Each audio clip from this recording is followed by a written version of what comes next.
Waduh, tidak mungkin kita dapat percaya, saudaraku. Tidak logis, satu anak pun sudah tidak punya. Bahkan sudah berumur hampir 100 tahun, sudah kering. Lutut pun sudah kering, bagaimana punya anak sebanyak itu? Tidak ada dasar untuk percaya, tapi Abraham tetap percaya.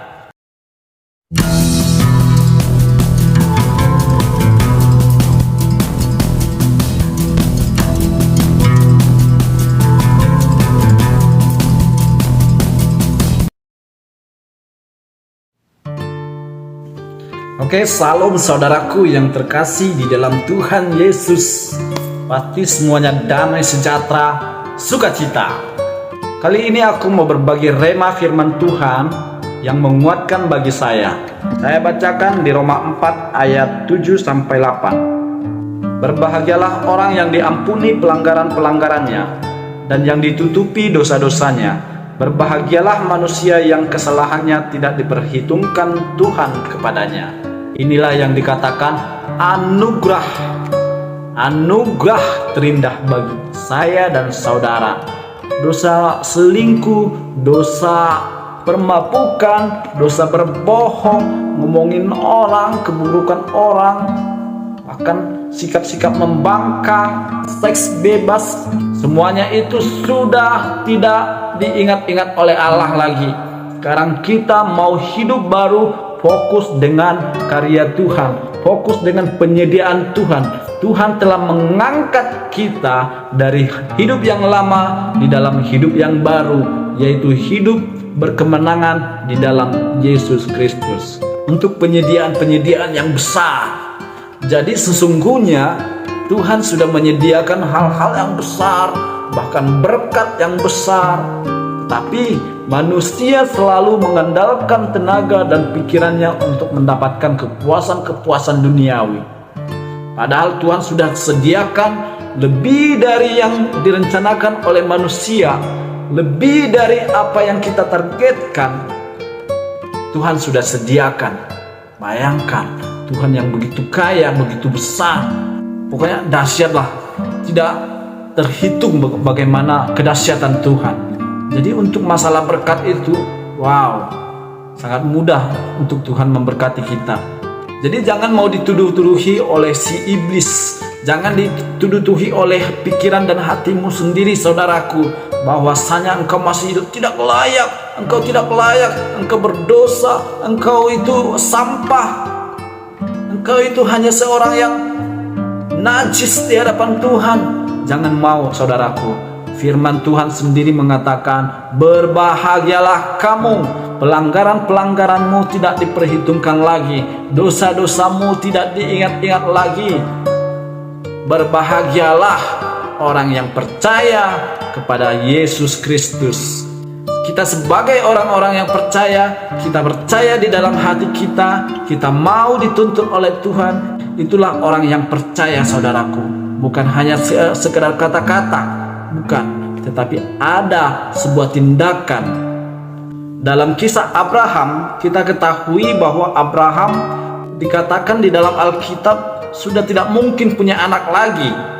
Sudah berumur, sudah tua. Dikatakan sudah kering, saudaraku. Jadi di situ tidak punya alasan. Abraham tidak punya alasan, sama sekali tidak logika, saudaraku, bahwasanya dia akan menjadi Bapa untuk segala bangsa. Tuhan katakan juga seperti pasir di laut, begitulah anak-anakmu. Waduh, tidak masuk akal. Tidak dapat dipercaya. Sama sekali tidak mungkin kita percaya. Tidak mungkin. Tetapi disitulah Abraham percaya sekalipun tidak melihat. Kita baca di Roma 4 ayat 18. Sebab sekalipun tidak ada dasar untuk berharap, namun Abraham berharap juga dan percaya bahwa ia akan menjadi bapa banyak bangsa menurut yang telah difirmankan. Demikianlah banyaknya nanti keturunanmu. Waduh, tidak mungkin kita dapat percaya, saudaraku. Tidak logis, satu anak pun sudah tidak punya. bahkan sudah berumur hampir 100 tahun, sudah kering, lutut pun sudah kering. Bagaimana punya anak sebanyak itu? Tidak ada dasar untuk percaya, tapi Abraham tetap percaya. Nah, itulah membuat Abraham menjadi berkenan di hati Tuhan. Memang pada dasarnya Tuhan baik kepada Abraham, tapi ada sebuah respon dari Abraham. Dia tunjukkan bahwasannya dia percaya saja. Lalu Tuhan pun menepati janjinya, saudaraku.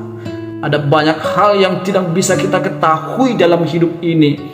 Mungkin saudara saat ini jalan sedang buntu, menghadapi permasalahan, sebelah kanan hutang, sebelah kiri masalah keluarga, di belakang masa lalu yang hancur, di depan buntu. Ada sebuah permasalahan yang besar. Hanya ke atas yang menjadi jawaban, saudaraku. Semuanya buntu, semuanya tidak ada yang bisa diharapkan. Tetapi kita harus percaya bahwa Tuhan akan bekerja menolong kita. Bagaimana membangun kepercayaan itu, saudaraku? Berawal dari hati. Kita ungkapkan di dalam hati kita, Tuhan, aku percaya Tuhan bekerja untukku, membuka jalan. Lalu ada sebuah tindakan untuk ingin mengenal Tuhan, membaca Injil. Ada sebuah tindakan untuk lebih intim dengan Tuhan. Maka itu akan Tuhan lihat sebuah kebenaran di dalam mengambil sikap. Mengambil sikap yang benar di dalam menghadapi permasalahan. Maka Tuhan pasti bekerja, saudaraku, untuk menata hal-hal yang baik di dalam hidup kita. Kita percaya Tuhan Yesus baik, sampai-sampai darahnya tercurah di kayu salib, sampai-sampai ia mati di kayu salib. Jadi tidak punya alasan lagi kita untuk mengatakan apakah iya Tuhan itu baik.